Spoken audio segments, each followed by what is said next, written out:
Hello and thank you for joining us. This is the news on NT International. I am Charles Alpha.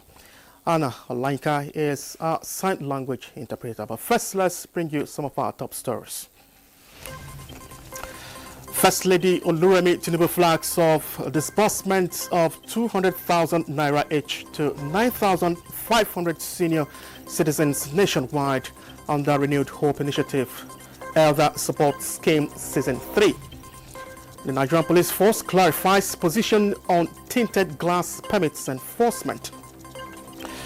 And European leaders gathered to take major steps towards holding Russia financially accountable for its invasion of Ukraine.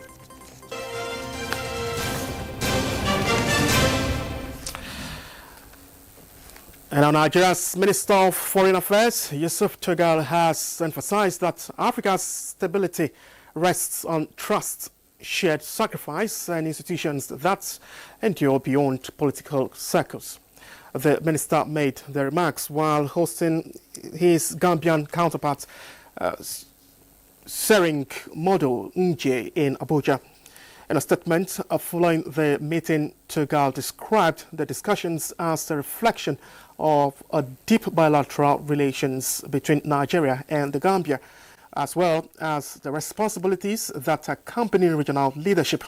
He highlighted Nigeria's support for the Gambia during its post-2017 political transition as a prime example of how African nations can stand together during critical moments that shape democratic futures. The talks also centered on security cooperation and institutional continuity, which Mr. Tugal said provide practical support that enhances sovereignty rather than fostering dependence. The ministers further discussed preparations for the upcoming Nigeria-Gambia Joint Commission scheduled for early 2026. The platform is expected to transform political alignment into concrete outcomes in areas such as trade, defense, education, and people-to-people exchanges. The Senate this Tuesday confirmed the appointment of Lateef Kayode, Minu Mohammed Dalhatu, and Emmanuel Ayodele Oke as non-career ambassadors. They were the first three nominated by President Bola Tinubu. Also confirmed by the Senate are Aisha Mahmood Kanti Bello and Anima Shaun Faoud Olanka as Commissioner for the Nigeria Electricity Regulatory Commission. In another development, Senate has asked the National Security Advisor to investigate the fake reports circulated on the health of Nigeria's President of the Senate, Godswill Akpabio. The resolution was adopted sequel to a point of order by Senator Titus Zam, referencing fake news circulating on some social media platforms that the President of the Senate suffered a health emergency and was rushed to a hospital in London. Senate wants those responsible to be fished out and made to face the law to serve as deterrent. The Central Bank of Nigeria has revoked the operational licenses of ASO Savings and Loans PLC and Union Homes Savings and Loans PLC. Statements by Acting Director Corporate Communications of the bank, Hakama Sidi Ali, said the action taken under Bofia 2020 and the revised guidelines for mortgage banks was due to multiple regulatory violations. This include failure to meet minimum capital requirements, insufficient assets to cover liabilities, poor capital adequacy, and non-compliance with regulatory directives. The Apex Bank says the move is part of efforts to strengthen the mortgage subsector and ensure financial system stability. And the House of Representatives has expressed concern over the uncertainty surrounding the delayed clearance of Nigerian Air Force C-130 aircraft and its crew in neighboring Burkina Faso. while insisting that Nigeria should leverage on existing bilateral framework with ECOWAS and the African Union to facilitate expeditious clearance of the aircraft and its personnel. The House notes that there is no verified evidence that the aircraft violated international airspace regulations, but only made precautionary landing in Burkina Faso while on a duly authorized flight to Portugal for routine maintenance. Lawmakers are calling for swift, coordinated and transparent action by the federal government to safeguard national security interests and uphold Nigeria's sovereignty by ensuring the safe return of the aircraft and its crew. That the diplomatic means and solutions that are required to ensure that our soldiers come back home safely are ensured. We need to also look in the direction of retooling our foreign service, our diplomatic channels, to ensure that we have more professional touch in our diplomatic engagements. Mandate the House of Committee on Foreign Affairs, Defense, Nigerian Air Force, and National Security to jointly interface with the Ministry of Defense, Ministry of External Affairs, and other relevant intelligence agencies to ensure prompt resolution of all issues related to the aircraft and its crew, and to report back to the House within 2 weeks. Nigeria has outlined an ambitious genome editing roadmap, identifying the technology as a critical tool for boosting food security, strengthening agriculture, and reducing dependence on food imports, according to findings from the genome editing language analysis presented in Nairobi. Details now with Justin Bemunyi. The report is part of a continent-wide genome editing landscape analysis commissioned by the African Union Development Agency New Partnership for Africa's Development, AUDA-NEPAD, with 16 African countries reviewing their national positions on the emerging technology. Nigeria's analysis identifies at least 7 active genome editing initiatives targeting key staple crops focused on improving yields, boosting resistance to pests and diseases, and helping crops withstand climate stress. The report highlights strong socio-economic potential, including improved food security, reduced food imports, and greater opportunities for smallholder farmers who drive the agricultural sector. Beyond crops, Nigeria is also exploring genome editing for livestock improvement and biomedical research, including vaccine development and disease diagnostics. However, the analysis flags key gaps: limited laboratory and sequencing infrastructure, shortages in specialized skills, reliance on external funding, and low public awareness that fuels misinformation. Policy recommendations call for increased domestic funding, expanded research infrastructure, effective implementation of the National Biosafety Management Agency guidelines, and inclusive public communication to build trust in genome editing and biotechnology. As much as the African governments and Nigerian governments are looking at adopting genome editing as a strategic policy or activity, it's also important to look at the need for necessary funding requirements to ensure that the innovation is actually being generated at home in Nigeria and in each of our countries and Africa, so that we do not have to look outside to access some of those technologies. As Nigeria's findings are reviewed alongside those of other African countries, experts say clear policy direction and sustained investment will be critical to unlocking the technology's role in food security and sustainable development. Justin Bemunyi, NTA News. Nigeria's First Lady Oluremi Tinubu has flagged off the disbursement of 200,000 naira each to 9,500 senior citizens nationwide under the Renewed Hope Initiative Elder Support Scheme Season 3. At the ceremony in Abuja, where she handed out the donation to 250 beneficiaries, she says it is crucial to prioritize the aged who cleared the path for the younger generations. State House correspondent Adeni Taiwo reports.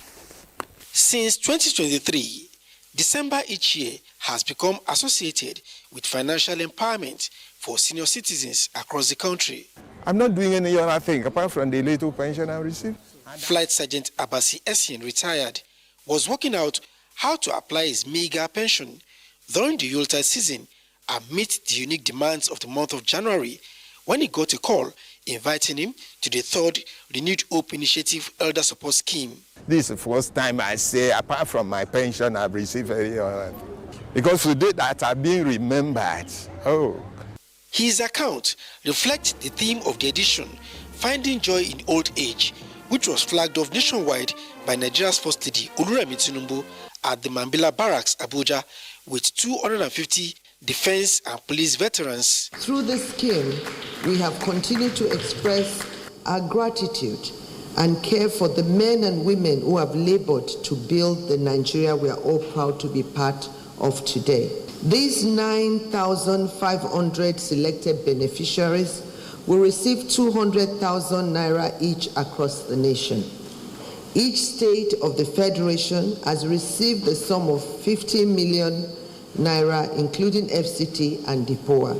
She says the intervention under the Social Investment Program of RHI embodies ongoing efforts to ensure that elderly citizens live with dignity and joy in a nation that genuinely cares for its own. My advice to our senior citizens is to do all that is possible to find joy in old age. Let us also find purpose in community, compassion, and care. I encourage you to continue playing your parts by staying healthy and active. The Renewed Hope Initiative Elderly Support Scheme stands as a powerful demonstration that national service is not forgotten with age or retirement.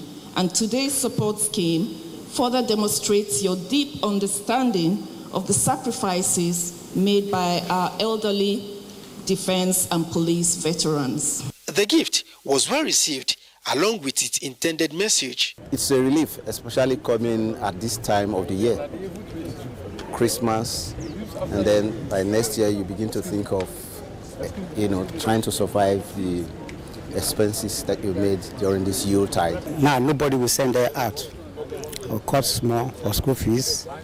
Then the other one, buy other things in the house to make January look good for us. I put some in my business.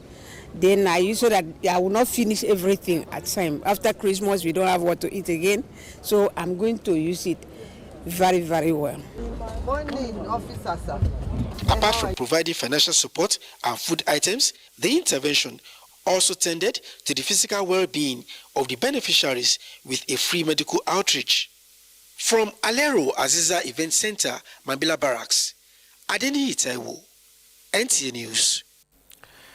All right, elsewhere, European leaders have gathered to take a major step towards holding Russia financially accountable for its invasion of Ukraine. The meeting is to establish a new international body that will assess and rule on compensation claims running into tens of billions of euros. Adaobi Obieshina brings us details. The proposed International Claims Commission for Ukraine will evaluate claims for war-related damages and determine potential payouts. The plan was discussed at a high-level meeting in The Hague, attended by the Ukrainian President Volodymyr Zelensky and senior European officials. It builds on an existing register of damages, which has already logged more than 80,000 claims from individuals and organizations affected by the war. The process is being coordinated under the Council of Europe, with the Commission expected to be headquartered in The Hague. Attention is now turning to a third and a more complex phase, creating a compensation fund, possible links to a frozen Russian asset held in Europe. While several EU states back the idea, The concern over legal risk has slowed consensus, particularly from countries hosting major financial custodians. As diplomatic efforts to end the war continue, the proposed reparation mechanism signals Europeans' determination to pursue justice and long-term accountability, linking peace talk not just to ceasefire, but to the cost of rebuilding a devastated Ukraine. Adobe Obiet. Still on happenings around the world, the Rwanda-backed M23 militia has announced plans to withdraw from the strategic eastern Congolese city of Uvira. And details of this will come after the break. Please do stay with us. Thank you for staying with us. The Rwanda-backed M23 militia has announced plans to withdraw from the strategic eastern Congolese city of Uvira, following pressure from the United States over what Washington describes as a clear violation of a recently brokered peace agreement between the Democratic Republic of Congo and Rwanda. Adaopi Obieshina reports. The armed group said the decision to pull out of Uvira was taken at the request of U.S. mediators, days after it seized the city near the Burundi border. The takeover raised alarm over the collapse of a peace deal signed in Washington early this month, an accord hailed by the U.S. President Donald Trump as a breakthrough in ending decades of conflict in the region. Uvira's capture allowed the M23 to control a vital long corridor and cut off Congo from potential military support from Burundi, highlighting fears of border regional war. U.S. Secretary of State Marco Rubio accused Rwanda of breaching the agreement and warned of possible consequences, while Washington's ambassador to United Nations said Kigali was pushing the region towards further instability. M23 potential leader Colonel Nagel said the group will withdraw unilaterally to instill trust and give ongoing peace effort a chance. The marshal called for the city's demilitarization, protection of civilians and infrastructure, and neutral monitoring of the ceasefire. Rwanda denies backing the group, despite repeated findings by the UN experts that its force have played a critical role. The M23 also urged implementation of a separate ceasefire agreement reached in Doha, which has yet to hold on the ground. While the withdrawal may cease immediate tensions, violence continues elsewhere in East Congo, where recent offensives have killed dozens and displaced hundreds of thousands, leaving the fragile peace process facing its toughest test yet. Adobe Obiechina, NTA News. The Nigerian Bar Association is advocating strict adherence to the rule of law on the move by the police authorities to resume the tinted glass policy by 2nd January 2026. The president of the bar, Afam Osigwe SCN, made the advocacy at a news conference in Abuja. And our judiciary correspondent Dele Atumbi reports. The Nigerian Bar Association says its position is based on its motto of promoting the rule of law in Nigeria. The bar is of the opinion that since the matter relating to legality or otherwise of the tinted glass permit policy is before the Federal High Court, parties in the matter are expected to wait for the outcome of the decision of the court. NBA says the police as law enforcement agency should be seen upholding the rule of law, having submitted the policy for the adjudication of the court. It calls for the intervention of President Bola Tinubu and the Chief Law Officer of the Federation, Lateef Fagbemi SAN, to stop what he alleges as hasty implementation of unlawful policy currently before the court of competent jurisdiction. It does not matter whether there is an injunction or not. The police ought to await that outcome, to which they are represented by a counsel. And they are represented by a senior advocate who gave court an undertaking that the police would not do anything. And we hope and believe that it is not the lawyer who has advised them that they can resume this collection while the matter is pending in court. The NBA claims that the Motor Tinted Glass Prohibition Act of 1991, under which the policy is premised, is a military-era decree that no longer meets the democratic thresholds of justification under Section 45 and other relevant sections of the 1999 Constitution. In Abuja, Dele Atumbi, NTA News. Gombe State government is partnering with the Rural Electrification Agency to expand the renewable energy market and increase access to electricity in the state. Joshua Ojito reports that a memorandum of understanding has been signed to mobilize renewable energy developers to the state. The Rural Electrification Agency provides the platform, and Gombe State government leveraged the opportunity to electrify its communities. We are blessed with At this strategic roundtable engagement, a memorandum of understanding was signed between the state government and the Rural Electrification Agency as renewable energy service companies commit to deploy solar mini-grids to the state. I want us all to work together. For investors, be confident. For sure, there are opportunities in Nigeria. We must harness those opportunities and ensure that we change the tide and everybody benefits. Already, 23 mini-grids projects are currently being developed in Gombe State to provide electricity to communities. So we have funding and we developed operational framework, one whereby, Your Excellency, all you need to do is to convince the private sector to come and take this money from us and take it to the state, to our own state. And that is why we have this roundtable. But we have other opportunities that we built in collaboration with the state, a kind of a PPP arrangement where we bring funding and the state bring their own funding and we deploy the infrastructure. So far, 20 states signed the Memorandum of Understanding with the Rural Electrification Agency to access counterpart funds from the agency to light up communities and power their economies. Joshua Ojito, NTA News. Now, the Independent National Electoral Commission, FCT, has engaged leaders of the disability community and electoral officers on the awareness and deployment of inclusive assistive devices ahead of the 2026 Area Council elections. The Resident Electoral Commissioner, represented by the Administrative Secretary, Bimbo Oladunjoye, says the meeting is part of efforts to strengthen accessibility and ensure persons with disabilities full participation in democratic process. Rabiat Shaib brings us the details. You just use your hand. Definitely when you get to the logo of Stakeholders from the National Orientation Agency, disability clusters and electoral officers from the area councils met to review INEC's efforts to make the 2026 polls more inclusive.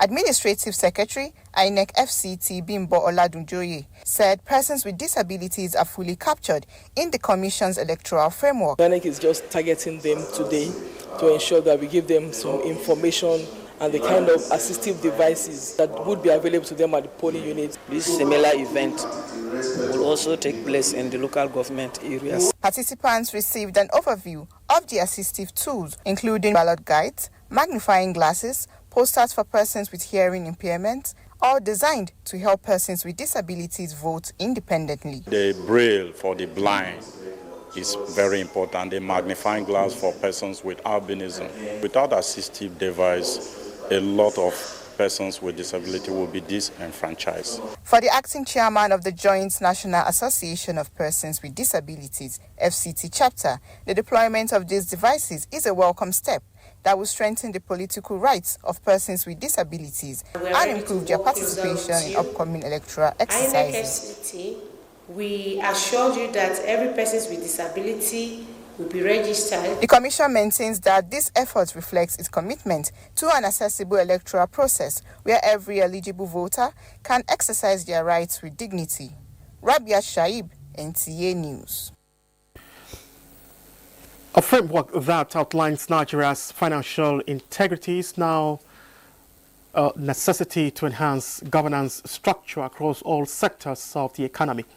To this end, stakeholders held a roundtable engagement in Abuja to brainstorm on how to strengthen the processes, achievements, challenges, and prospects of the nation's financial integrity systems. The engagements, facilitated by the new era for sustainable leadership and accountability initiatives, brought together civil society organizations, officials of the Financial Reporting Council and the media to advance accountability systems in governance. We return here today to further strengthening that partnership as the Council updates us on its achievements so far, the challenges faced or encountered in fulfilling its mandate, the opportunities that lies ahead. This engagement offers us as civil society actors the chance to explore ways we can support the Council through advocacy and public awareness campaign. We have the Nigerian Code of Corporate Governance developed in 2018. We have the SME guidelines that were developed 2024. We also have the Nigerian Public Sector Governance Code and Not-for-Profit Governance Code. These last two are drafts that are currently awaiting the approval of the Honorable Minister before they will be issued. The Nigerian Code of Corporate Governance is for the public entities in Nigeria. The war is hydra-headed. So it is a collection of different strategies that will help us be able to win the war against corruption. As you can see, each time you try to fight corruption, what happens? Corruption fights back. So the energy that we will dissipate when we are well armed, when we have available information, the right tactics, the right components, the right enablers will be totally different. Up next is a weather report.